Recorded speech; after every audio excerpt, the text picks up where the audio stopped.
Asked to reply on behalf of my right honourable friend, the Prime Minister, who's abroad in the Middle East, furthering our interests in a region that's fundamental to our national security and prosperity. Mr. Speaker, I'm sure the whole House will wish to join me in offering our warmest congratulations to His Royal Highness Prince Harry and Meghan Markle, and in wishing them every happiness in the future. Today also marks the 100th anniversary of the creation of the RAF. The whole House will want to express our thanks for a century of service to this country. The First Secretary's congratulations to Prince Harry on his engagement. Thanks to the outstanding efforts by the Labour Council in North East Lincolnshire, the Government has included the Greater Grimsby project in its industrial strategy document. But we need more than a byline in a glossy magazine to make its potential a reality. Will the First Secretary say when we can expect his government to put its money where its mouth is so that we can get going? I think beneath this I can welcome the fact that the Honourable Lady is welcoming the industrial strategy, as she should do. It will be good for Grimsby, it will be good for many communities around this country, particularly those who may feel that in the past they have been left behind. And I'm happy to assure her that the industrial strategy will come with money attached, as she will have heard in my right honourable friend the Chancellor's budget. Mr. Simon Clarke. Thank you, Mr. Speaker. Making a success of the South Tees Mayoral Development Corporation is vital for Teesside, and I was delighted to welcome the Prime Minister to my constituency this summer. Will he join me in recognising the scale of the opportunity the MDC represents, agree it offers a chance to redefine Teesside to the world, and commit that the new money awarded in the budget is only the start of the process of delivering on its huge potential to change? The Secretary. I can see my honourable friend is getting the hang of questions already. And I'm happy to assure him that we are committed to working with him and indeed the Tees Valley Mayor, Ben Houchen, who is doing so much to help develop the area. We want to support him and the South Tees Development Corporation with the work they're doing on the long-term regeneration of the South Tees area. As he says, the Chancellor announced £123 million of new funding in the budget because we recognise the significant economic opportunities in that area. Emily Thornberry. Thank you very much, Mr. Speaker. Let me first join the Secretary of State in congratulating the RAF on its anniversary and congratulating Prince Harry and Meghan Markle on their engagement. That's one Anglo-American couple we on this side will be delighted to see holding hands. I'm sure that Prince Harry, the patron of Rugby Football League, will be joining all of us in supporting the England team in the World Cup final on Saturday. And I, for one, will of course be waving my St George's flag.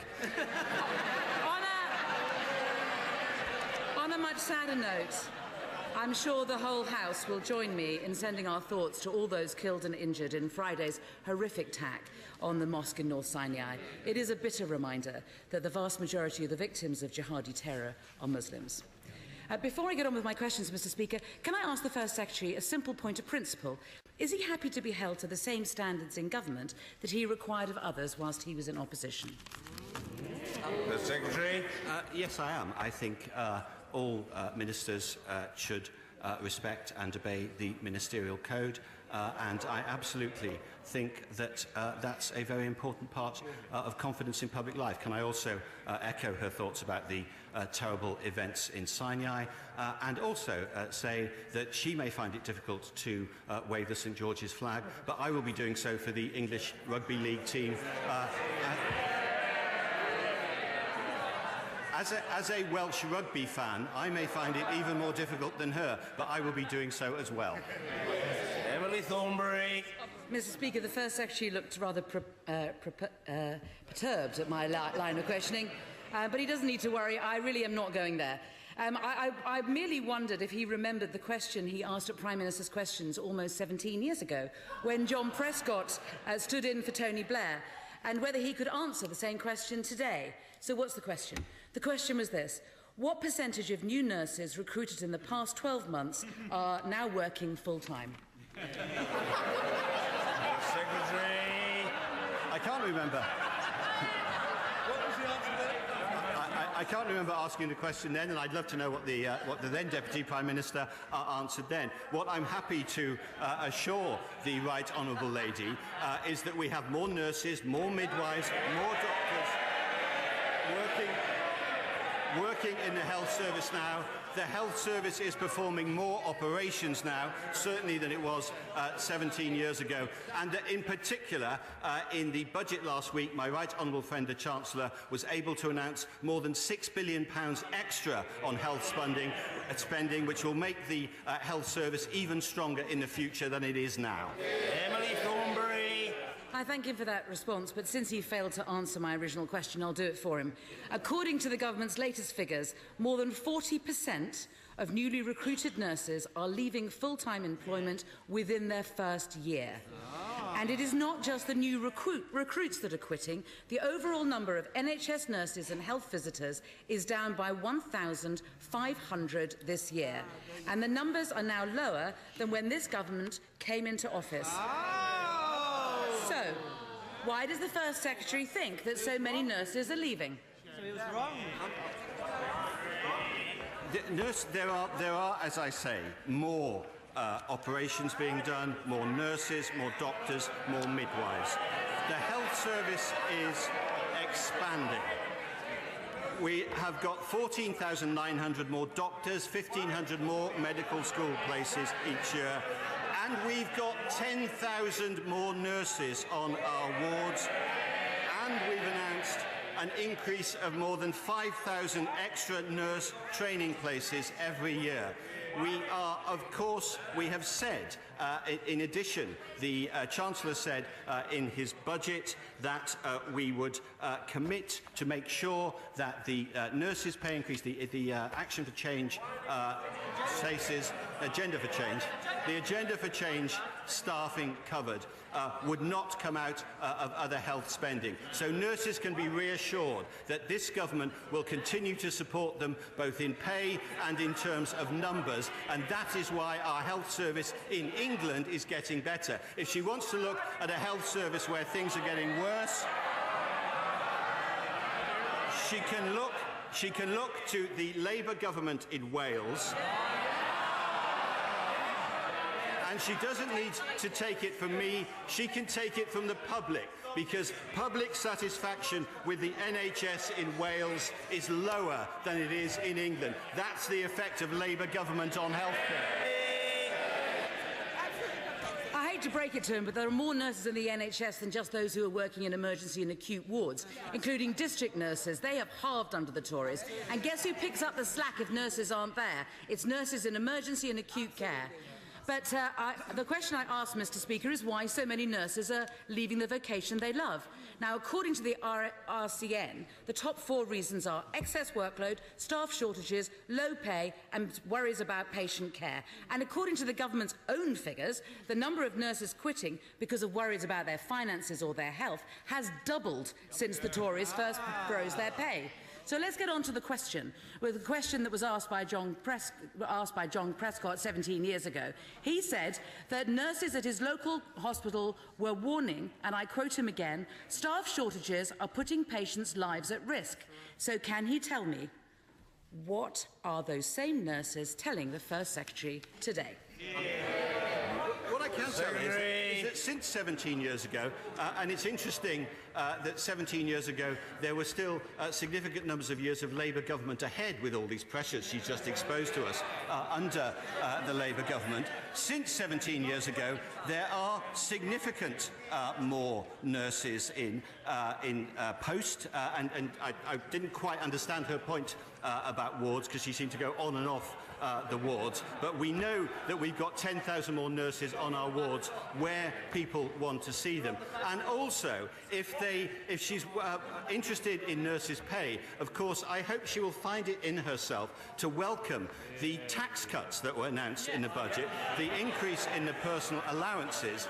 That will help nurses just as they will help workers across both the public and private sector. This is good news for nurses. It was a budget that was not just good for the health service, but specifically good for the nursing profession. As I say, I hope she can bring herself to welcome that. Emily Thornberry. Well, Mr. Speaker, I noticed that he didn't want to talk about patient care at his local hospital.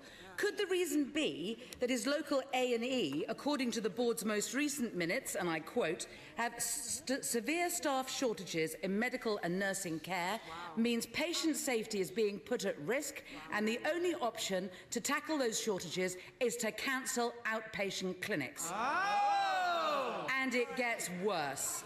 And it gets worse. At a public meeting tomorrow, there is going to be a public meeting tomorrow to consider closing his local A&E for good. In other words, all the things that the First Secretary has been denying. What are you doing to our NHS? It is happening on your own doorstep. Isn't it about time that the First Secretary got a grip? I am entirely innocent in this matter. First Secretary. The Right Honourable Lady's grasp of the facts is pretty shaky. The meeting tomorrow in my constituency is about the strategic transformation plan.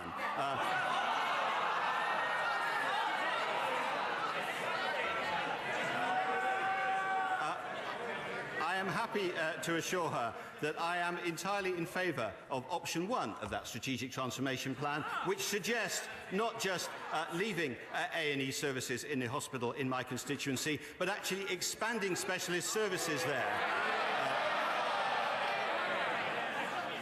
I would strongly suggest she doesn't try to think she knows more about what's going on in my constituency than I do. I suspect that neither the nation nor his own constituents will have taken any reassurances from that answer. But really, Mr. Speaker, we have an NHS which is in the grip of a chronic funding and staffing crisis. GPs are quitting in record numbers, junior doctors are running A&Es without supervision, our nurses are at breaking point, and all this is before the winter crisis that is coming. So, Mr. Speaker, let me finally ask the First Secretary, what does it say about the government's priorities that last week's budget could only find £350 million to help the cash-strapped stretched to the limit NHS cope with the winter fuel crisis?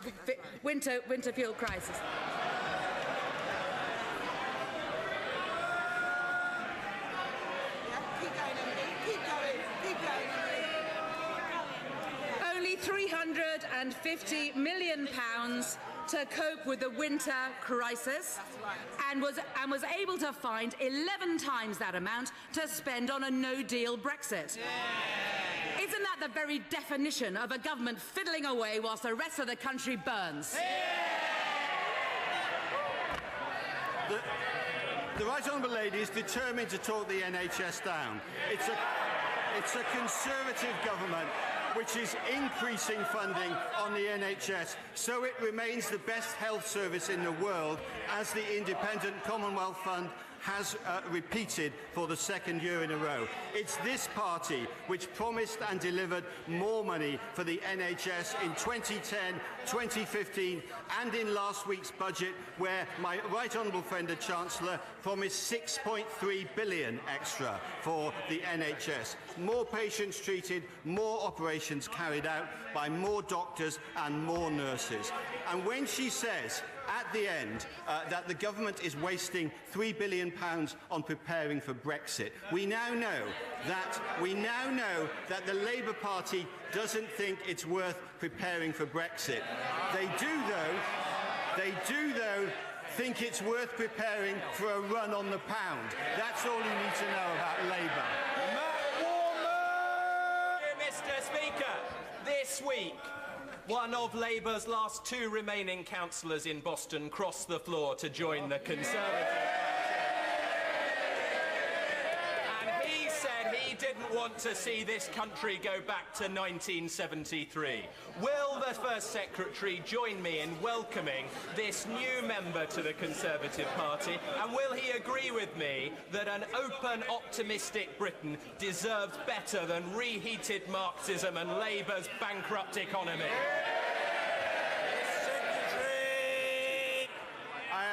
I am very happy to agree with my honourable friend and indeed with the wisdom of the Labour councillor who has joined the Conservative Party. quite right that what we see from the party opposite is that they would lose control of public finances, hike taxes to their highest ever peacetime level, and calls business, the Shadow Chancellor, new quote I've discovered from the Shadow Chancellor, calls business the enemy. That's what the modern Labour Party is about. I would finally point out to the local councillor, he may just have moved in anticipation, because I understand that moderate councillors are being deselected by the hard left. Ian Blackford. Thank you, Mr. Speaker. Can I join the First Secretary in congratulating Prince Harry and Meghan on their engagement and wish them a long life and happiness together? And if I may, can I also welcome the moderator of the Church of Scotland, the Reverend Derek Browning, who is with us in the gallery today. Mr. Speaker, can the First Secretary of State tell the House how much money the UK government has received from arms sales from Saudi Arabia since the war with Yemen began?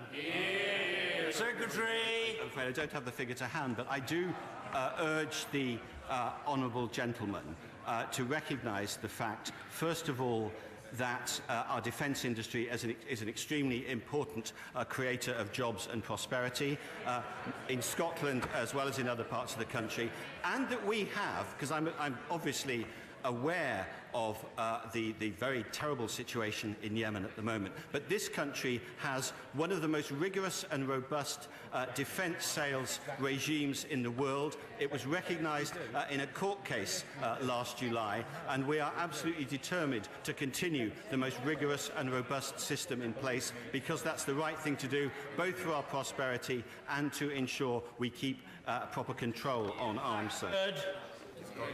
Well, that's a long time to be able not to answer the question, but I'll tell the First Secretary. The UK government has received £4.6 billion in selling arms to Saudi Arabia since the war in Yemen began. A war which has created a devastating humanitarian crisis. Yemen is now on the brink of famine, and UNICEF has said that 150,000 children will die by the end of this year. Doesn't the First Secretary agree that the best thing that the Prime Minister can do with our meetings today is follow the example of the Netherlands and suspend licences for arms sales to Saudi Arabia to stop killing children? Secretary. I should correct something the right honourable gentleman said, that the government received money. It will be the companies that receive the money, and therefore their workers. So he can take that position if he wants.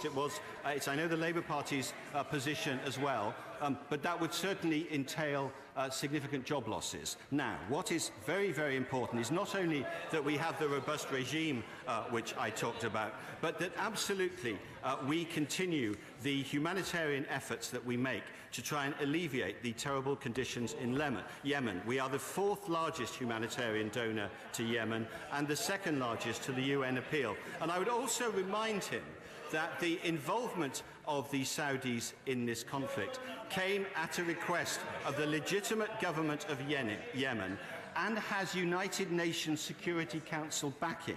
That's why we support it. This is a conflict supported by the UN Security Council, and I would hope that the right honourable gentleman will have some respect for the Security Council. Rebecca Powell.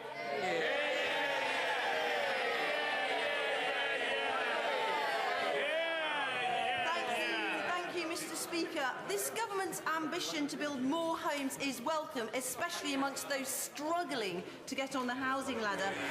And Taunton Deane is playing its part, and with its garden town status, we must have homes that are good places to live, energy efficient, sustainable drainage, green spaces. Mr.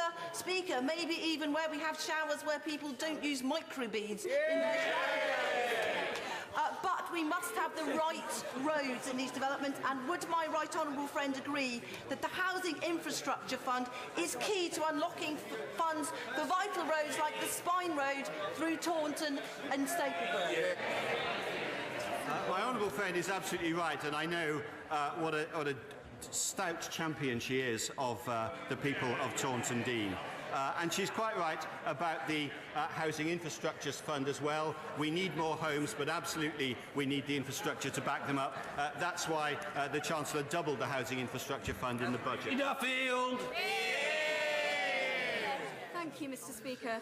As the First Secretary of State will know, being my near neighbour in Kent, as a result of underfunding, the Conservative County Council has run out of cash and is cutting the funding of buses in Kent by 70%. Four hospital buses, 14 school buses and over 100 other routes are to be cut. Thousands of pensioners, especially those in rural areas, are to be trapped at home. Does the Right Honourable Member for Ashford really support such cuts? I do not recognise the characterisation of Kent County Council's position, which my constituency neighbour has expressed. All local authorities, as all parts of the public sector, have to live within their means because we have to continue paying down the deficit that was run up by the previous Labour government. Kent County Council is an extremely good county council which does many great things both in transport and other fields for the people of Kent and will continue to do so. Mr. Kenneth Clark. Would my right honourable friend agree that for decades now, the richer member states in the European Union have made large contributions to the budget of the EU because the macroeconomic benefits of belonging to the large free trade area of the single market make it a bargain to pay that share of the costs? Should we not therefore welcome the rumours we have today in the press of a possible imminent settlement of the method of calculating future contributions so that it may now enable us to get on with the serious negotiations about how we retain the maximum future access to all those benefits of that free trade? Well, Secretary. My right honourable friend has been around long enough to know not necessarily to read, to believe everything he reads in the newspapers, and it would clearly be wrong for me to go into figures now. But he is absolutely right that what we are about, and what my right honourable friend, the Secretary of State for exiting the European Union, is about, is making sure we get the best possible deal at this stage of the process so that we can move on to the trade talks. And Britain, as a country that meets its international obligations, of course, will, as it exits the European Union, meet the obligations and have all the rights that we have in that process so that we can maintain a deep and special partnership with the other 27 members of the European Union as we move forward in friendship and cooperation after we've left the European Being believed, reliving trauma, fear of publicity, a culture of denial, some of the reasons why very many women are reluctant to report rape, assault and sexual harassment. Does he agree with me that government and Parliament need to lead by example, and will he, on behalf of government, apologise to the victims who Parliament and government have been letting down? I absolutely agree that both this place as an institution and all of the political parties need to improve complaints procedures and other aspects of the culture of politics to make sure that young men or young women who are interested in politics do not in any way feel deterred from playing an active role in it. And there is a place for everyone in this House on all sides and in all parties, and indeed the House authorities themselves, of making sure that this is the best possible working environment for young people to come into. Nadine Dorries. Mr. Speaker, many mothers in this chamber know how hard childbirth can be, but we would never use that knowledge in a veiled threat against a journalist when being questioned in the way the Honourable Member for Hampstead and Kilburn did when questioned by a Channel 4 journalist recently. As I assume the First Secretary is not pregnant, would he please complete the work that journalist tried and ask the Honourable Member for Hampstead and Kilburn to use her influence with her aunt, who is the Prime Minister of Bangladesh, whose regime is responsible for the kidnapping of Ahmed bin Tazem, and ask for his release? Very good question. First Secretary Price, I'm sure the Honourable Lady, the member for Mid-Bedford, I'm sure the Honourable Member for Mid-Bedfordshire notified the Honourable Lady of an intention to refer to her in this question. No, she didn't. No, she didn't. You didn't? Well, that was disorderly. Sorry, that was order. Nevertheless, the question has been asked. Nevertheless, perfectly proper for the First Secretary briefly to reply. Well, Mr. Speaker, you and the House will be aware I can only speak on behalf of the government, and I can assure my honourable friend that Bangladesh remains an important human rights priority area for the Foreign Office, and that we continue to raise allegations of enforced disappearances at all levels of the government of Bangladesh. And I think I should stop there. Steve McCabe. Mr. Speaker, at the present rate of progress, it will take the 3 officials at the First Secretary's old department more than 70 years to investigate the claims of around 4,500 WASPI women deprived of their state pension. Now, I know this government's slow, but isn't that adding insult to injury? The Secretary. The honourable gentleman will be aware that the government committed a sum of more than £1 billion to make sure that no one's pension would be delayed more than 18 months from the original period. And he also, I'm sure, as a reasonable man, recognises that with increasing longevity, it is inevitable that the pension age will rise. That is what this government is doing. And by next year, pension inequality will have been removed. We will hit 65 for both sexes in next year, and that means that we will then have an equal pension system. James Gray. The Royal Air Force is unique amongst the 3 services in having been established by an Act of Parliament which achieved royal assent 100 years ago today. Will my right honourable friend find time in his busy diary to join me and members of both houses and staff throughout the palace in celebrating the magnificent service the RAF have given to this nation over that 100 years in a parade, a unique parade in the atrium of Portcullis House this evening at 7:30 by the Queen's Colour Squadron? Well, I've already mentioned the centenary today, and my honourable friend is extremely right not just to bring it up again. We cannot pay high enough tribute to the men and women of the RAF for a century of service that will go on for a long time into the future as well. And I'm glad he's managed to get an advert in for the parade this evening at Portcullis House. Grady. Thank you, Mr. Speaker. The United Kingdom has lost its seat on the International Court of Justice. EU agencies are pulling out of London, and there'll be no more European capitals of culture in the United Kingdom. Is the sun setting on Empire 2.0 before it's even begun?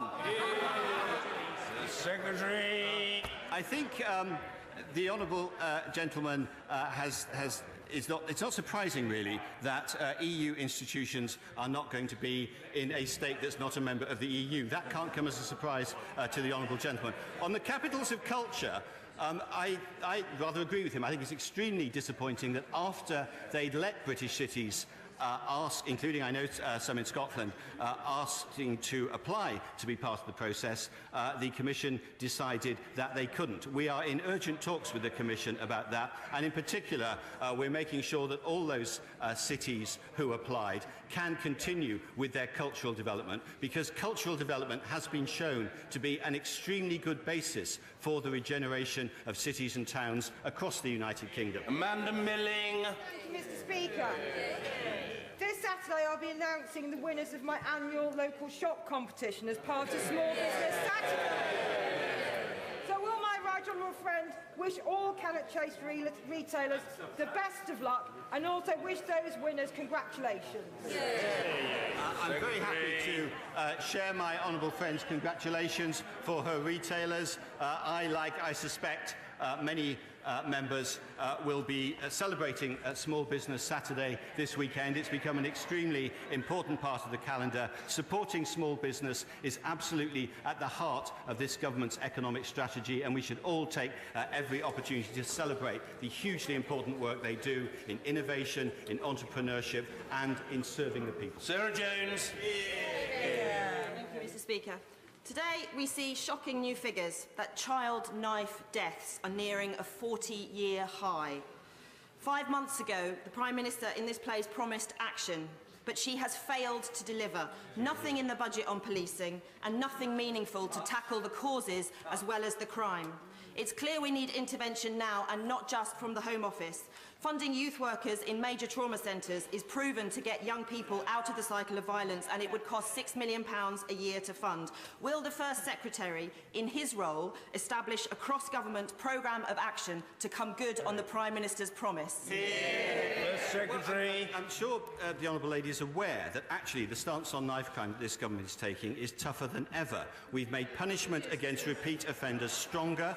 We've banned cautions for the most serious offences, and there is now a very clear message. If you carry knives in public, you are more likely than ever to go to prison. And the latest figures show that 42% of adult offenders were given an immediate custodial sentence, the highest rate in nearly a decade. So I hope that she can be reassured that actually this government is being tougher on knife crime than any previous government. Nadeem Zahawi.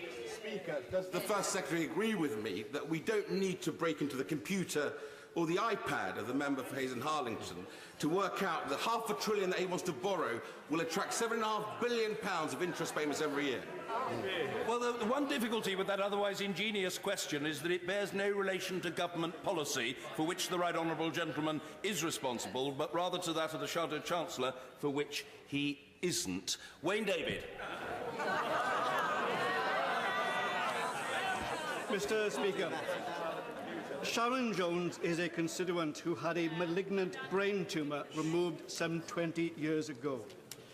This left her with excruciating headaches and severe pain in her neck and shoulders. Sharon has been in receipt of ESA, and the Department for Work and Pensions accepts that Sharon is not fit for work, and yet she has now been placed in the work-related activity group and her benefit has been reduced. Will the First Secretary justify this to Sharon? First Secretary. Well, obviously, there will clearly be individual issues in this case which I can't be aware of. I'm sure my right honourable friend, the Secretary of State for Work and Pensions, would be very happy to look at this individual case to see if something needs to be done for Sharon. John Stevenson. Mr. Speaker, I very much welcome the announcement of a Borderlands growth deal. This is positive news for the border area. But can the First Secretary assure me that this initiative will receive sufficient resource to ensure its success? The Secretary. I share my honourable friend's enthusiasm for the Borderlands Growth Initiative. I've seen the many benefits of city deals and growth deals around all parts of the United Kingdom since I became First Secretary. And I think the Borderlands Growth Initiative is particularly important because it will show the mutual prosperity between his part of the north of England and the southern part of Scotland. And all I can say is that since my right honourable friend, the Secretary of State for Scotland, is actually a constituency MP in the southern part of Scotland, I know that this deal will get particularly strict attention inside the Cabinet. Tommy Shepherd. Does the First Secretary agree with the Lord Speaker's Committee that the House of Lords should be reduced to 600 and that the term should be limited to 15 years? And does he not feel the slightest sense of embarrassment that the crisis of credibility of the undemocratic upper chamber has become so acute that its members are themselves begging for reform whilst the elected government refuses to act? Yes, I think when the honourable gentleman speaks on behalf of all members of the House of Lords in terms of begging for reform, he may not necessarily absolutely be representing the entire range of views in another place, but I'm happy to assure him that the government is looking very carefully at the proposal of the Burns Committee, and we will of course respond in due course. Damian Collins. Speaker. Could my honourable friend and neighbour say what action the government is proposing to take against Russian-backed agencies spreading fake news and disinformation? We know they've been doing it in our political campaigns, but also worrying reports as well that disinformation may be spread around important issues like accessing vaccines and the flu jab. The Secretary. My honourable friend is quite right to raise this. Cybersecurity is an extremely important issue, and fake news and the dissemination of potentially dangerous information is one part of that. So the National Cybersecurity Centre is looking very hard at this. It takes a number of measures to combat it, some of which obviously have to remain private, but I can absolutely assure him it is very high on the agenda of the National Cyber Security Centre, which is just over a year old and which is doing very good work in ensuring that the whole area of cybersecurity is much better than it used to be. Streeting. Thank you, Mr. Speaker. An 11-year-old primary school pupil approached me to tell me that he, his mother and his 2 brothers live in a single room in a bedsit in Ilford, and could I find him a council flat like the one that I grew up in? What's heartbreaking about that is that I know, and the First Secretary will know, that it's very unlikely that he will ever have one. So can I ask him very simply, given that the measures announced in last week's so-called housing budget will not solve the scale of the problem that sees more than 100,000 children living in temporary accommodation, what is he going to do to make sure that that boy, his family and every other child living in a bedsit or temporary bed and breakfast accommodation gets the decent home that they need, that they can call their own? I absolutely agree that this is a serious problem, and that's one of the reasons why housing was at the centre of my right honourable friend, the Chancellor's budget. I hear from the opposition front bench that the right honourable lady has recovered her voice now and is asking what we're doing about it. I'll tell her what we're doing about it. Last year, we delivered more homes than we've seen in all but one of the last 30 years, 217,000, taking us to 1.1 million since 2010. Over the next 5 years, we will invest £44 billion in home building, boosting the funding for council, social and low-cost housing to over £9 billion. We are building more social housing than the Labour government did in its 13 years in office. We will build even more in the future. This is a government that's addressing his constituents' problems. Previous Labour governments signally failed to do so. Alex Chalk. Thank you, Mr. Speaker. At the recent extremely successful Cheltenham Literature Festival, Hillary Clinton came and talked about the importance of ensuring that the Russians are not allowed to meddle in British elections or indeed in American elections. Does my right honourable friend agree with me that we should be building an offensive cyber capability so that our opponents know we have the will but also the wherewithal to strike back? My honourable friend is exactly right, as you would expect from the Member of Parliament who represents GCHQ. And he is absolutely right about the offensive capacity that we may well need in the cyber area, and I'm happy to assure him and the House that we are indeed developing that. Mary Black. Yeah. I would like to ask the Minister if, without mentioning the new state pension, apprenticeships, or stating the falsehood that the Scottish Government can somehow fix the problem, and given that the Prime Minister is a waspy woman herself, how he can justify a rise of 413% in the number of women over the age of 60 in receipt of ESA because of this government's refusal to give them their pensions. Well, as I replied to a previous question on this subject, I hope she would recognise the principle that is right, that we need, as we live longer, to move up the pension age.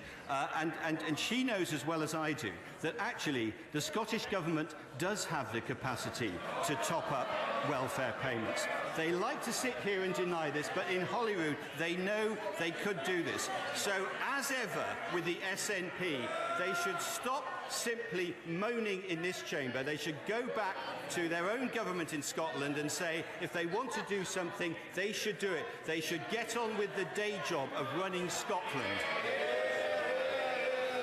Wendy Morton.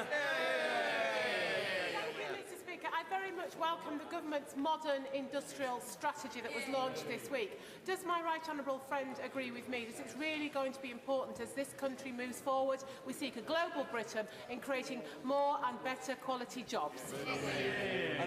My honourable friend is exactly right. The point about the industrial strategy, which is a hugely important moment, is to create not just a stronger economy, but a fairer economy for decades to come. That's why it's looking forward to 2030. It's a long long-term attempt to make sure that we have not just a global outward-looking economy, which I completely agree on, but a modern economy where we can capitalise on our huge research strengths and our huge intellectual strengths to make sure that, unlike as so often in the past, we actually benefit commercially from that for decades to come. That's the route to rising productivity and rising prosperity. Cordova! Thank you, Mr. Speaker. This Sunday, the 3rd of December, is the UN International Day of Persons with a Disability. So far, this government has refused to carry out a cumulative impact assessment of its social security policies on people living with a disability. Will the First Secretary now mark this day by doing the right thing for disabled people and carry out a full cumulative impact assessment? Secretary. Well, I'm sure the Honourable Lady, who has great expertise in this field, will know that this government is spending £90 billion on disability benefits. But more to the point, we are being more successful than ever before in giving disabled people a degree of independence. Hundreds of thousands more disabled people are in work than have ever been before. We have a plan to have an extra million in work over the next 10 years. That is an extremely important and practical way to improve the lives of hundreds of thousands of disabled people. That's what this government is doing, and that's what we'll continue to do. So that's another Prime Minister's questions wrapping up there. Obviously, it was the First Secretary of State, Damian Green, taking that, with Emily Thornberry posing the questions in place of